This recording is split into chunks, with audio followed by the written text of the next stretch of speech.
ఒక మనిషిని ప్రాణం కన్నా ఎక్కువగా ప్రేమించడం, కానీ ఎప్పుడూ ఆ మనిషి జీవితంలో రెండో స్థానంలోనే ఉండాల్సి రావడం ఎంత నరకంగా ఉంటుందో ఊహించగలరా? సమాజం దృష్టిలో ఆమె కేవలం ఒక రెండో భార్య.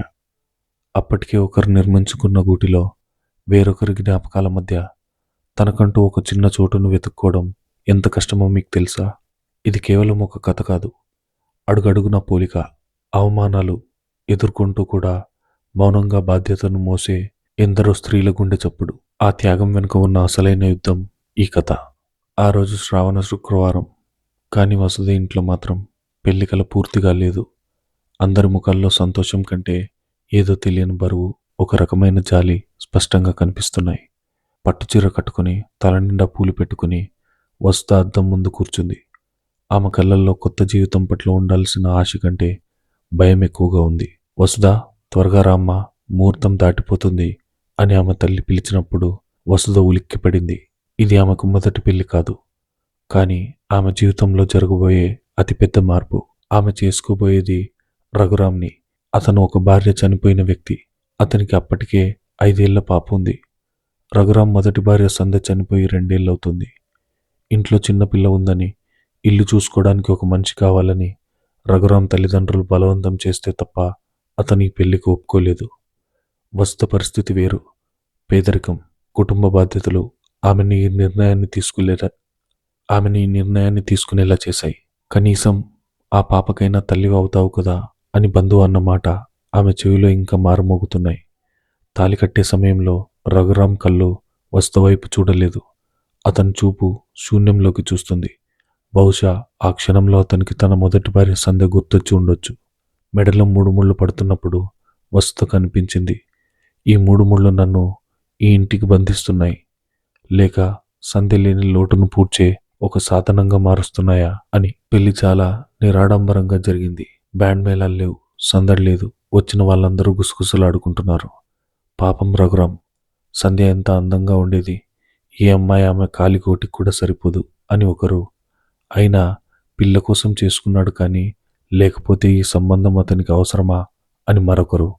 ఆ మాట వసుధ గుండెల్లో ముళ్ళులా గుచ్చుకున్నాయి. కానీ ఆమె మౌనంగా తలదించుకుంది.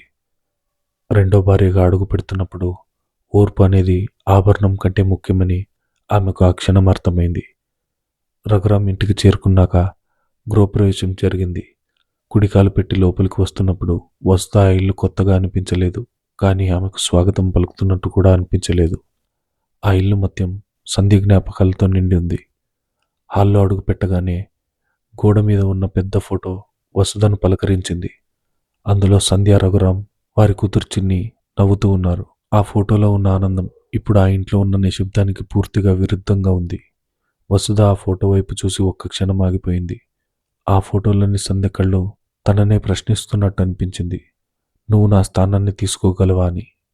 అత్తగారు వచ్చి వసుధ చేతిలో ఉన్న దీపం అక్కడే దేవుడి గదిలో పెట్టు అని చెప్పారు. గొంతులో ఆప్యాయత లేదు, కేవలం పని పురమాయించినట్లుంది. వసుధ దేవుడి గదిలోకి వెళ్ళింది. అక్కడ కూడా సంధ్య ఫోటో ఉంది. దానికి తాజా పూలమాల వేసింది. దేవుడి పటాల కంటే ముందు ఆ ఇంట్లో పూజించబడుతున్నది సంధ్య అని వసుధకు అర్థమైంది. ఆమె దీపం పెట్టి దండం పెట్టుకుంది. దేవుడా, నాకు శక్తినివ్వు. ఎవరి స్థానాన్ని లాక్కోవడానికి నేను రాలేదు. ఈ కుటుంబంలో ఒక మనిషిగా బ్రతకడానికి వచ్చాను. నన్ను వాళ్ళు అర్థం చేసుకునేలా చూడు అని మనసులో వేడుకుంది. ఆ రాత్రి శోభనం గదిలో వసుధ ఒంటరిగా కూర్చుంది. మంచం మీద పరుచుకున్న మల్లెపూల వాసన ఆమెకు ఊపిరానివ్వడం లేదు. రఘురామ్ గదిలోకి వచ్చాడు. అతని నడకలో తడబాటు ఉంది. వసుధ లేచి నిలబడింది. అతను ఆమె వైపు చూడకుండానే కిటికీ దగ్గరకు వెళ్ళి నిలబడ్డాడు. బయట వెన్నెల ఉంది, కానీ గదిలో మాత్రం చీకటి అలుముకున్నట్టుంది. వసుధ, రఘురామ్ పిలిచాడు. అండి, ఆమె గొంతు వణికింది. నీకు ఈ పెళ్లి ఇష్టం లేకపోయినా పరిస్థితుల వల్ల చేసుకోవాల్సి వచ్చిందని నాకు తెలుసు. నాకు కూడా అంతే. నా మనసులో ఇంకా సంధ్య ఉంది. ఆమెను మర్చిపోయి నీకు భర్తగా దగ్గరవడానికి నాకు సమయం కావాలి. నన్ను క్షమించు అని చెప్పి అతను దిండు తీసుకుని సోఫా మీద పడుకున్నాడు. వసుధకు ఏడవాలో సంతోషించాలో అర్థం కాలేదు. కనీసం నిజం చెప్పినందుకు సంతోషమా, లేక భార్యగా తనను తిరస్కరించినందుకు బాధ? ఆ రాత్రి ఆమె కన్నీళ్లతో తడిసి దిండు మీద తలవాల్చింది. నేను ఓడిపోకూడదు అని ఆమె తనకు తానే చెప్పుకుంది. మరుసటి రోజు ఉదయం వసుధ అందరికంటే ముందే లేచింది. తలస్నానం చేసి పసుపు కుంకుమ పెట్టుకుని వంటింట్లోకి వెళ్ళింది. ప్రతి స్త్రీకి తన వంటిల్లు ఒక రాజ్యం. కానీ వసుధకు అది ఒక యుద్ధక్షేత్రంలా ఉంది. ప్రతి వస్తువు ఎక్కడ ఉందో ఆమెకు తెలీదు. కాఫీ కలుపుతుండగా అత్తగారు వచ్చారు. ఏమ్మా, పాలు మరి అంత వేడిగా కాచావు? రఘుకు గోరువెచ్చగా ఇష్టం. సంధ్య అయితే ఇలా చేసేది కాదు అని విసుక్కున్నారు.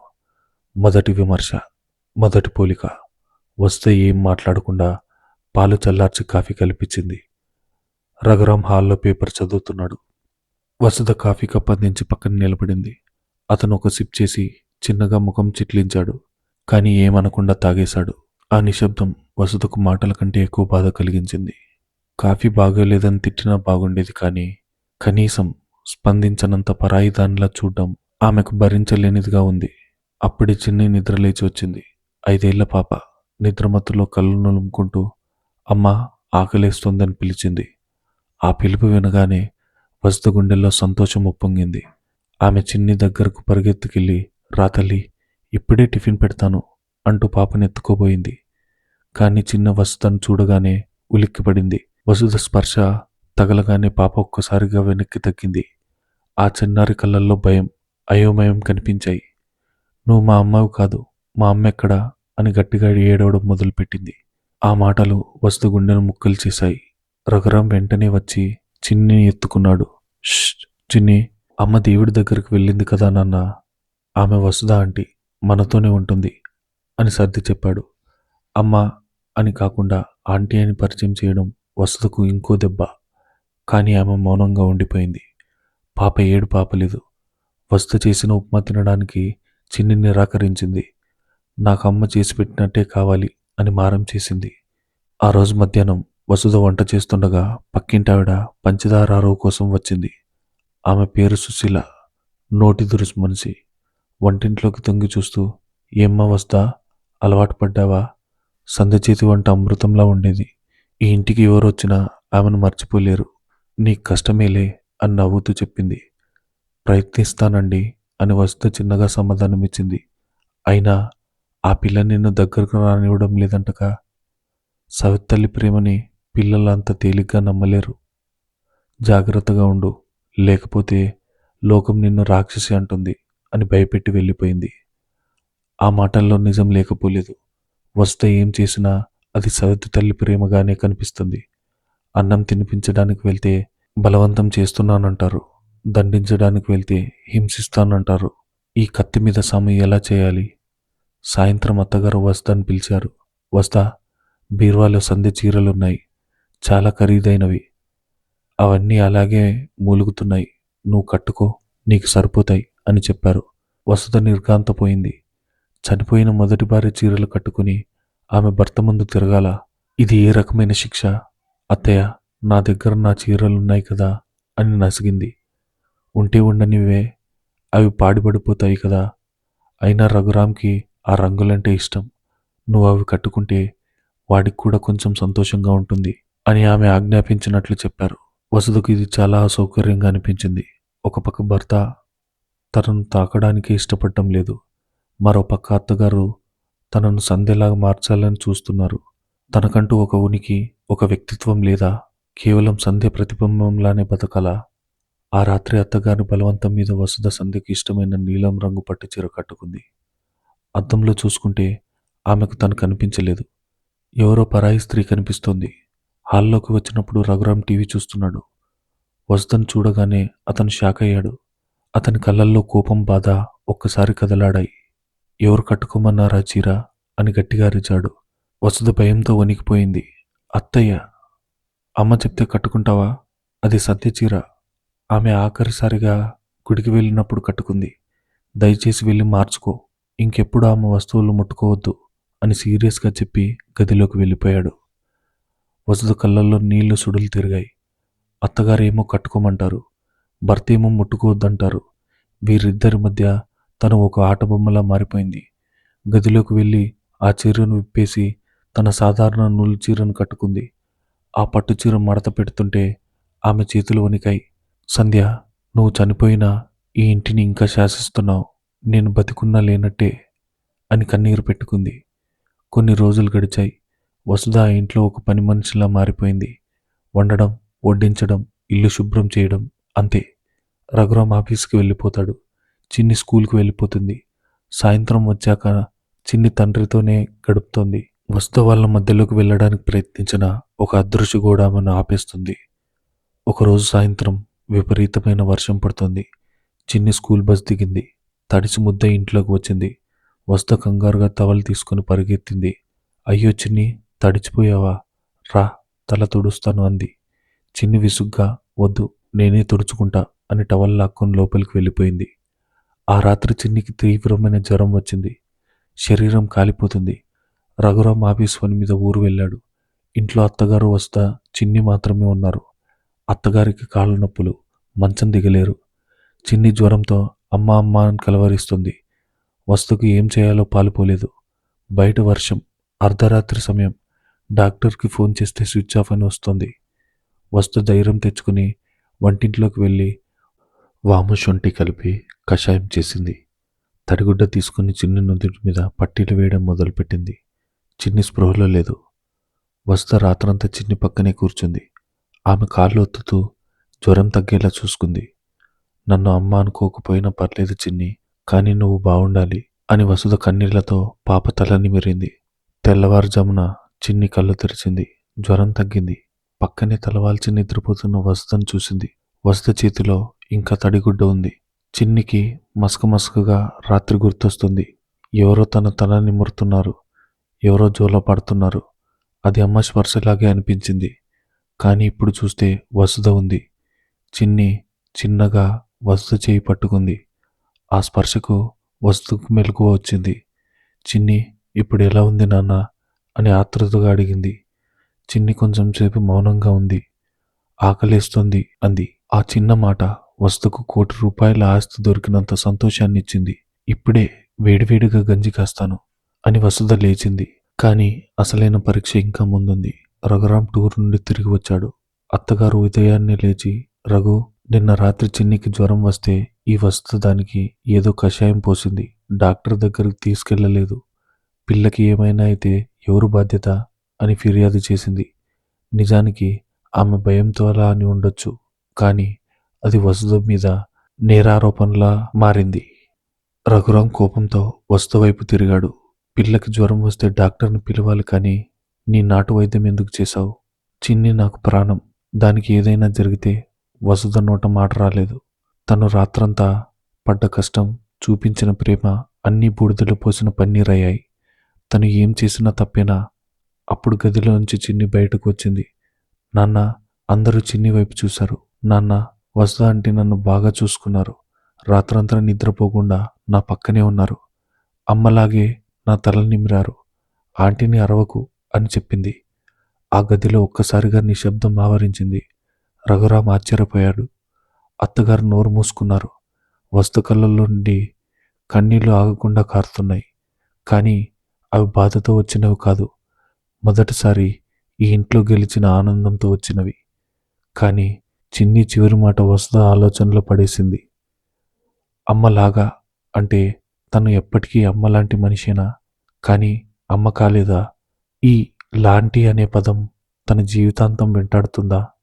ఆ రోజు ఉదయం ఇంట్లో వాతావరణం కొంచెం తేలిగ్గా అనిపించింది. చిన్ని జ్వరం తగ్గి ఉత్సాహంగా ఆడుకుంటుంది. వసుధ హాల్లో టీపై మీద కాఫీ కప్పు పెట్టి వెనక్కి తిరిగింది. రఘురామ్ సోఫాలో కూర్చొని ల్యాప్టాప్లో ఏదో పని చేసుకుంటున్నాడు. వసుధ వంటింట్లోకి వెళ్తుండగా, వసుధ, రఘురామ్ గొంతు వినగానే వసుధ అడుగులు ఆగిపోయాయి. పెళ్ళైన ఈ నెల రోజుల్లో అతను తనని పిలవడం ఇది రెండోసారి మాత్రమే. గుండె వేగంగా కొట్టుకుంటుండగా వెనక్కి తిరిగింది. అండి. రఘురామ్ ల్యాప్టాప్ పక్కన పెట్టి ఆమె కళ్ళల్లోకి సూటిగా చూశాడు. ఆ చూపుల్లో ఎప్పుడూ ఉండే విసుగు, పరధ్యానం లేవు. బదులుగా ఒక రకమైన అపరాధ భావం కనిపించింది. థ్యాంక్స్ అన్నాడు చిన్నగా.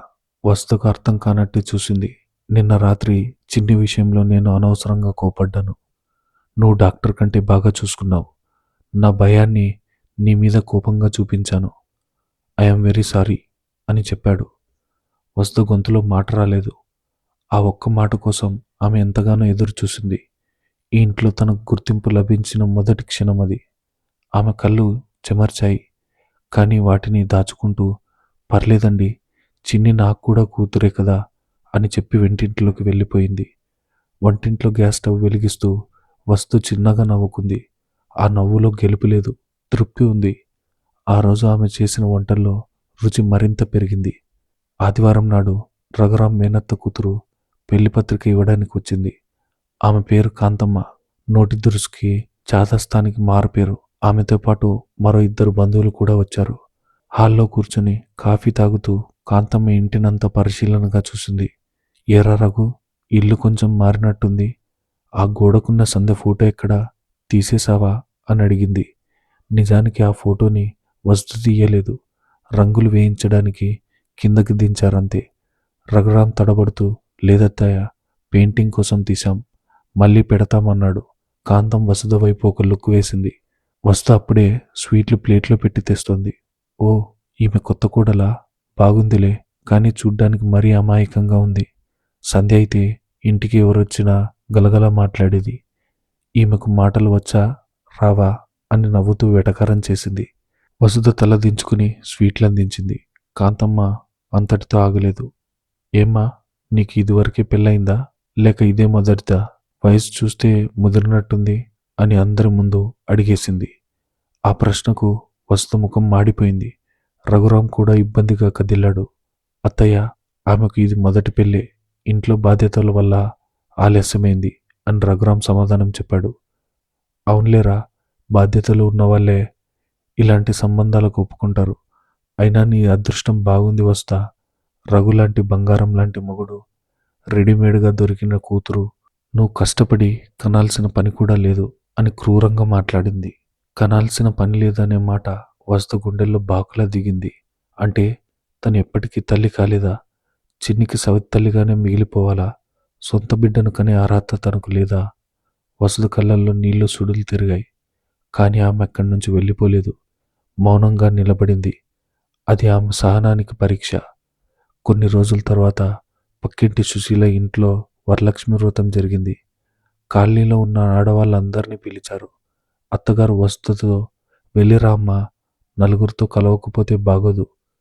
కానీ గుర్తుంచుకో, ఎక్కువగా మాట్లాడుకో, ఎవరైనా సంధి గురించి అడిగితే మౌనంగా ఉండు అని హెచ్చరించి పంపారు. వస్తు పసుపు రంగు చీర కట్టుకుని పేరంటానికి వెళ్ళింది. అక్కడ అందరూ ఆనందంగా ముచ్చటించుకుంటున్నారు. వస్తు వెళ్ళగానే అక్కడ చిన్న నిశ్శబ్దం ఆవరించింది. అందరి చూపులు ఆమె మీదే ఉన్నాయి.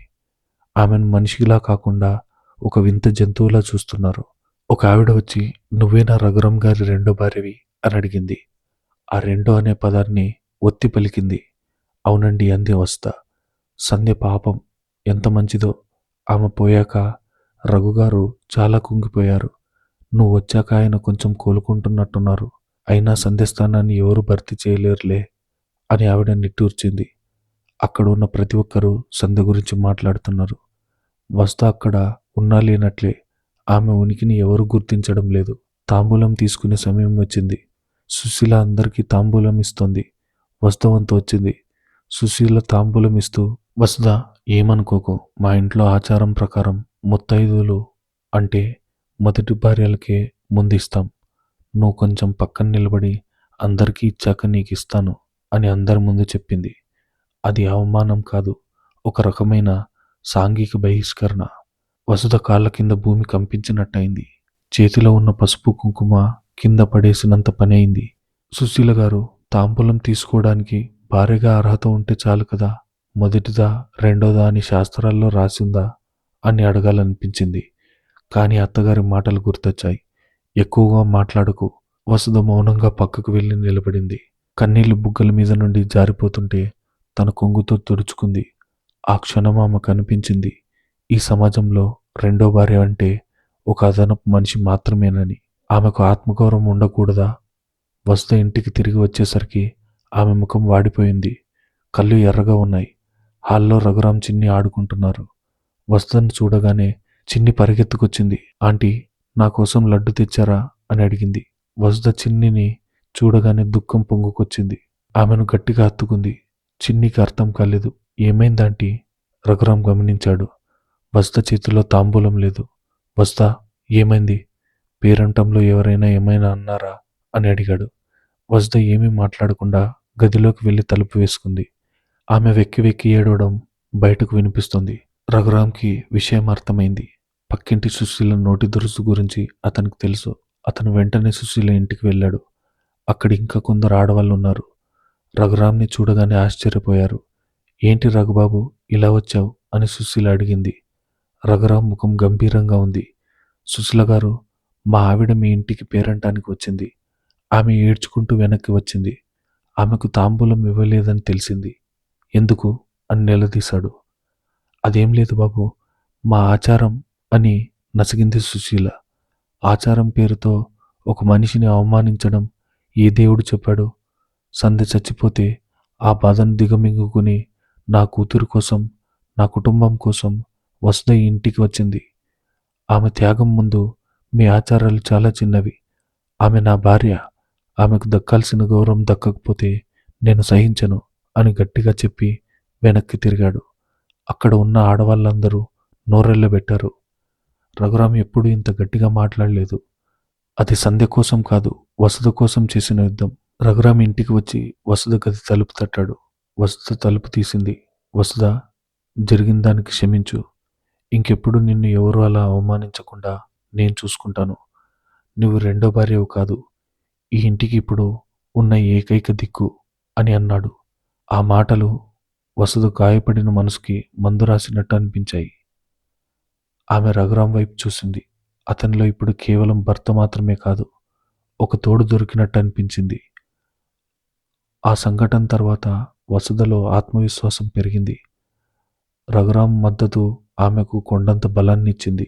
ఇక మిగిలింది చిన్ని మనసును పూర్తిగా గెలవడమే. చిన్ని స్కూల్లో మదర్స్ డే వేడుకలున్నాయి. పిల్లలందరూ తమ తల్లలతో కలిసి రావాలి. చిన్ని డల్గా కూర్చుంది. నేను స్కూల్కి వెళ్ళను అని మారం చేసింది. ఎందుకు చిన్ని అని వసుధ అడిగింది. అందరూ వాళ్ళ మమ్మీలతో వస్తారు, మా మమ్మీ లేదు కదా అని చిన్ని ఏడ్చింది. వసుధ చిన్ని దగ్గర కూర్చుని, నేను వస్తాను కదా చిన్ని, నేను నీ ఫ్రెండ్ని కదా అని బుజ్జగించింది. నువ్వు మా మమ్మీవి కాదు కదా, ఆంటీవి అంది చిన్ని అమాయకంగా. ఆ మాట గుచ్చుకున్న వసుధ చిరునవ్వుతో, సరే ఆంటీగానే వస్తాను, కానీ నీకు ఒంటరిగా అనిపించకూడదు కదా అని నచ్చజెప్పింది. స్కూల్కి వెళ్ళారు. అక్కడ పోటీలు పెట్టారు. తల్లికి కూతురు ఎంత తెలుసు అనే పోటీ. స్టేజ్ మీద ఒక్కొక్కరిని పిలుస్తున్నారు. వసుధ చిన్ని వంతు వచ్చింది. మైక్లో టీచర్లు ప్రశ్నలు అడుగుతున్నారు. చిన్నికి ఇష్టమైన రంగు ఏది? వసుధ వెంటనే పింక్, కానీ డార్క్ పింక్ కాదు, బేబీ పింక్ అంది. చిన్ని ఆశ్చర్యంగా చూసింది. అది కరెక్ట్. చిన్నికి భయం వేసినప్పుడు ఏం చేస్తుంది? తన టెడ్డీ బేర్ని గట్టిగా పట్టుకుని దుప్పటి ముసుగు తన్నుకుంటుంది అంది వసుధ. చిన్ని కళ్ళల్లో మెరుపు వచ్చింది. ఇవన్నీ ఆంటీకి ఎలా తెలుసు? చివరి ప్రశ్న, చిన్నికి వాళ్ళ అమ్మ అంటే ఎందుకు ఇష్టం? ఈ ప్రశ్నకు అందరూ సైలెంట్ అయ్యారు. ఇది చాలా సెన్సిటివ్ ప్రశ్న. వసుధ మైక్ తీసుకుని, చిన్నికి వాళ్ళ అమ్మ అంటే ఇష్టం ఎందుకంటే ఆ అమ్మ చిన్నిని దేవతలా చూసుకునేది. ఇప్పుడు ఆ అమ్మ ఆకాశంలో నక్షత్రంలా ఉంది. కానీ చిన్నికి ఆకలి వేసినా, భయం వేసినా ఆ అమ్మ నా రూపంలో వచ్చి చూసుకుంటుంది. చిన్నికి అమ్మ అంటే ఇష్టం ఎందుకంటే అమ్మ ప్రేమ ఎప్పటికీ చనిపోదు కాబట్టి అని చెప్పింది. హాల్ మొత్తం చప్పట్లతో మారుమోగింది. చిన్ని కళ్ళల్లో నీళ్లు తిరిగాయి. ఆమె పరిగెత్తుకుంటూ వచ్చి వసుధను గట్టిగా వాటేసుకుంది. ఈసారి భయంతో కాదు, ప్రేమతో. థ్యాంక్ యూ ఆంటీ అంది. వసుధ ఆమెను ఎత్తుకుని ముద్దు పెట్టుకుంది. ఆ పిలుపు ఇంకా ఆంటీ అనే ఉంది, కానీ అందులో అమ్మకు ఉండేంత ప్రేమ ఉంది. అంతా బాగుంది అనుకుంటున్న సమయంలో అసలైన సమస్య వచ్చింది. వచ్చే వారం సంధ్య తద్దినం. అత్తగారు వసుధను పిలిచారు. వసుధ, వచ్చే శుక్రవారం సంధ్య తద్దినం. ఆ రోజు నువ్వు ఇంట్లోనే ఉండకూడదు అని బాంబు పేల్చారు. వసుధ షాక్ అయింది. ఎందుకత్తయ్య? ఆ రోజు బ్రాహ్మణులు వస్తారు, పూజలు జరుగుతాయి. సంధ్య ఆత్మ శాంతించాలంటే నువ్వు ఆ పూజలో కూర్చోకూడదు. నువ్వు ఉంటే ఆమె ఆత్మ ఘోషిస్తుంది. నువ్వు ఆ ఒక్కరోజు మీ అమ్మగారింటికి వెళ్ళు అని కరాఖండిగా చెప్పారు. వసుధకి ఇది ఊహించని దెబ్బ. తను ఈ ఇంటికి కోడలు. తన భర్త మొదటి భార్యకు దినం పెడుతుంటే తన పక్కన ఉండి సాయం చేయాలి, గౌరవించాలి. కానీ తనని ఇంటి నుండి గెంటేయడం ఏంటి? ఇది కేవలం అనుమానం కాదా? తన ఉనికిని పూర్తిగా నిరాకరించడమే. రఘురామ్ ఆఫీస్లో ఉన్నాడు. సాయంత్రం వచ్చాక విషయం తెలిసింది. అతను సందిగ్ధంలో పడ్డాడు. ఒక పక్క అమ్మ నమ్మకం, ఆచారం, మరో పక్క వసుధ ఆత్మగౌరవం. అమ్మతో మాట్లాడడానికి వెళ్ళాడు. అమ్మా, వసుధ ఎక్కడికి వెళ్తుంది? ఆమె ఇక్కడే ఉంటుంది. కుదరదు రఘు.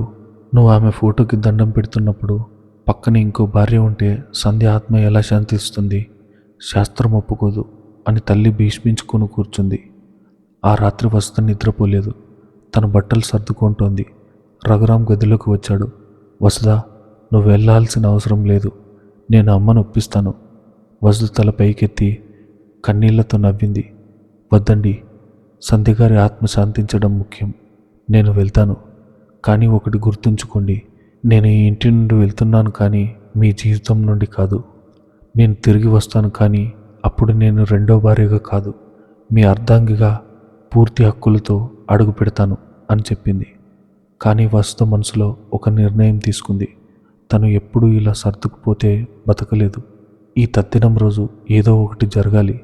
తను ఆ ఇంట్లో ఉండాలి, కానీ అత్తగారిని ఎదిరించకుండానే ఉండాలి. అది ఎలా సాధ్యం? ఆ ఆలోచనతోనే బ్యాగ్ సర్దుకుంది. తెల్లవారింది. వసుధ ఇంటి నుండి బయలుదేరడానికి సిద్ధమైంది. చిన్ని వచ్చి, ఆంటీ ఎక్కడికి అని అడిగింది. ఊరికి చిన్ని అంది వసుధ. నువ్వు లేకుండా నేనుండను అని చిన్ని మారం చేసింది. అప్పుడు గుమ్మం దగ్గర ఒక కారు ఆగింది. అందులో నుండి ఎవరో దిగారు. వారిని చూడగానే అత్తగారి ముఖంలో రంగులు మారాయి. వసుధ ఆశ్చర్యపోయింది. వసుధ చేతిలో బ్యాగ్ పట్టుకుని కన్నీళ్లను దిగమింగుకుంటూ గుమ్మం దాటబోతుండగా కార్ డోర్ తెరుచుకుంది. అందులో నుండి దిగిన వారిని చూసి అత్తగారు ఒక్కసారిగా షాక్ అయ్యారు. రఘురామ్ కూడా ఆశ్చర్యపోయాడు. అందులోంచి దిగింది మరెవరో కాదు, సంధ్య తల్లిదండ్రులు.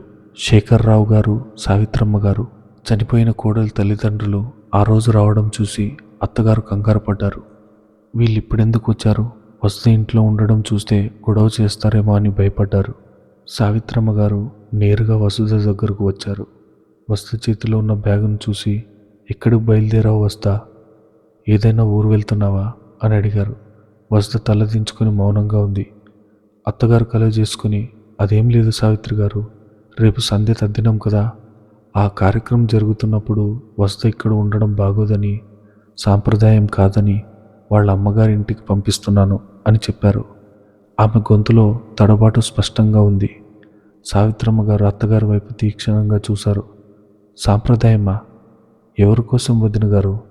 నా కూతురు పోయాక ఈ ఇల్లు చిన్నపోయింది. ఆ వెలితిని పూడ్చడానికి మీ కొడుకుకు తోడుగా నా మనవరాలికి తల్లిగా ఈ అమ్మాయి వచ్చింది. ఇప్పుడు ఆమెను గంటేసి నా కూతురి ఆత్మకు శాంతి చేకూరుస్తామంటే అది నా కూతురు సంధ్య కూడా హర్షించదు అని గట్టిగా చెప్పారు. అందరూ నివ్వెరపోయారు. సంధ్య తల్లిదండ్రులే వసుధకు మద్దతుగా నిలుస్తారని ఎవరూ ఊహించలేదు. శేఖర్రావు గారు రఘురామ్ భుజం తట్టి, రఘు, గతం గడిచిపోయింది. సంధ్య మా కూతురు, నీ భార్య, అది నిజం. కానీ ఇప్పుడు వసుధ నీ భార్య, ఈ ఇంటి కోడలు. అది వర్తమానం. బ్రతికున్న మనిషిని అవమానిస్తూ చనిపోయిన మనిషికి పూజించడం ఏ ధర్మం అని ప్రశ్నించారు. సావిత్రమ్మ గారు వసుధ చేతిలో బ్యాగ్ లాక్కున్నారు. నువ్వు ఎక్కడికి వెళ్ళాల్సిన పని లేదు. రేపు జరగబోయే కార్యక్రమంలో నువ్వు కూడా ఉండాలి.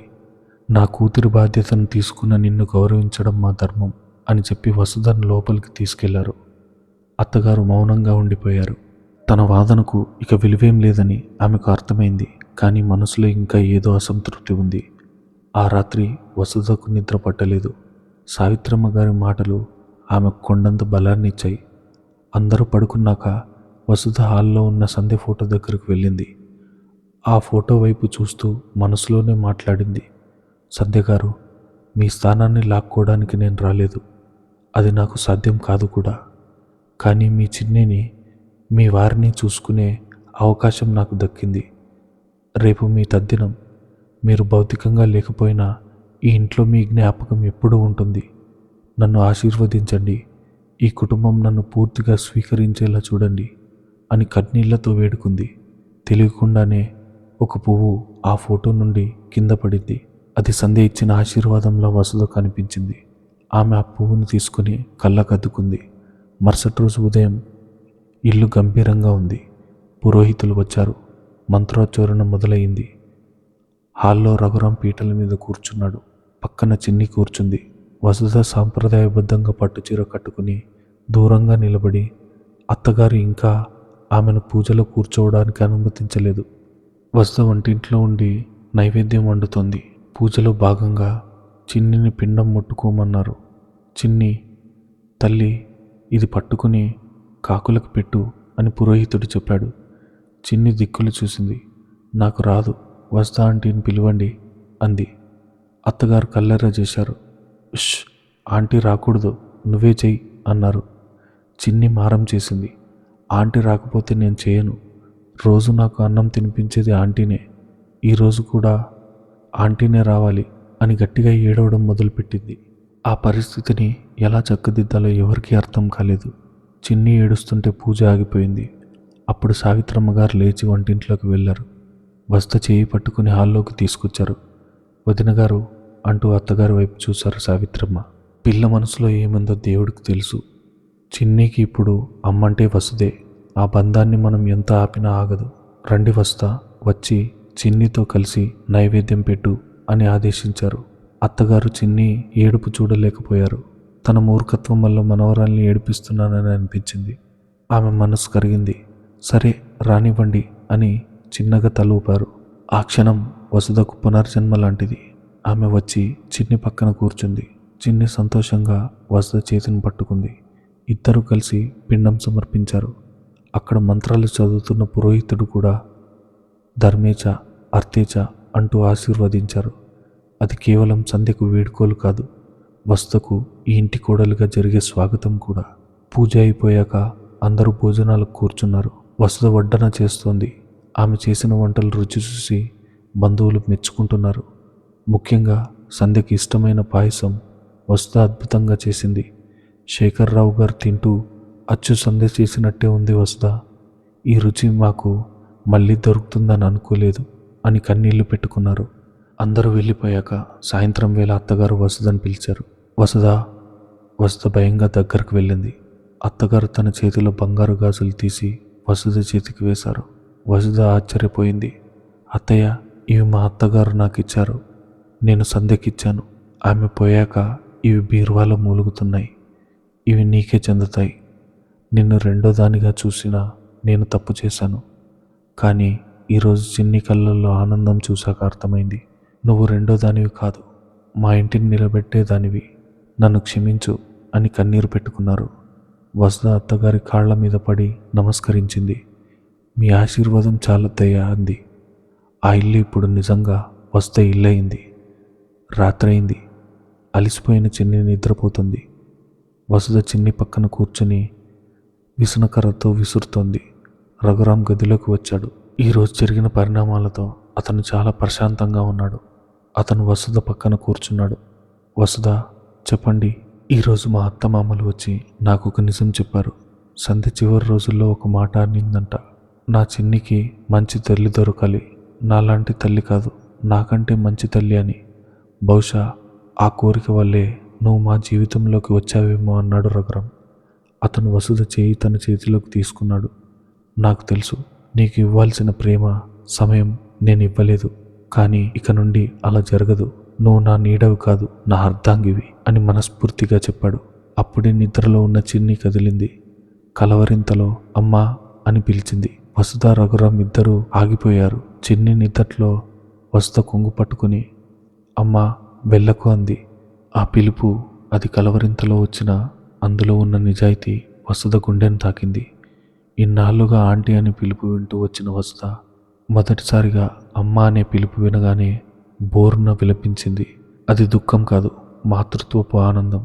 ఆమె చిన్నిని గట్టిగా హత్తుకుంది. నేను ఎక్కడికి వెళ్ళను చిన్ని, నీ దగ్గరే ఉంటాను అని ముద్దు పెట్టుకుంది. రఘురామ ఆ దృశ్యాన్ని చూసి ఆనంద బాష్పాలు రాల్చాడు. ఒక పగిలిన అద్దం మళ్ళీ అతుక్కుంది. కానీ ఈసారి అతుకులు కనిపించడం లేదు. వాటి మీద ప్రేమ అనే పూత రాయబడింది. సమాజం దృష్టిలో ఆమె ఇప్పటికీ రెండో భార్య కావచ్చు. కానీ ఆ ఇంటికి, ఆ పాపకి, ఆ భర్తకి ఆమె మొదటి ప్రాణం. రెండో అనేది కేవలం ఒక సంఖ్య మాత్రమే. ప్రేమకు, త్యాగానికి ర్యాంకులుండవని వసుధ నిరూపించింది. ఒక దీపం మారిపోతే వెలుగు కోసం మరో దీపం వెలిగించడం తప్పు కాదు. ఆ వెలుగులో పాత జ్ఞాపకాలుంటాయి, కొత్త ఆశలు ఉంటాయి. పుస్తకథ మనకు నేర్పింది ఒకటే: రక్త సంబంధం కంటే రుణానుబంధం గొప్పది. ఎక్కడ ప్రేమ ఉంటుందో అక్కడ సవతి అనే మాటకు చోటుండదు. కేవలం ఈక్వాలిటీ మాత్రమే ఉంటుంది. ఈ కథ ఇక్కడితో సమాప్తం. ఇలాంటి మరిన్ని స్టోరీస్ కోసం ఈ ఛానల్ని ఫాలో అవుతూ ఉండండి.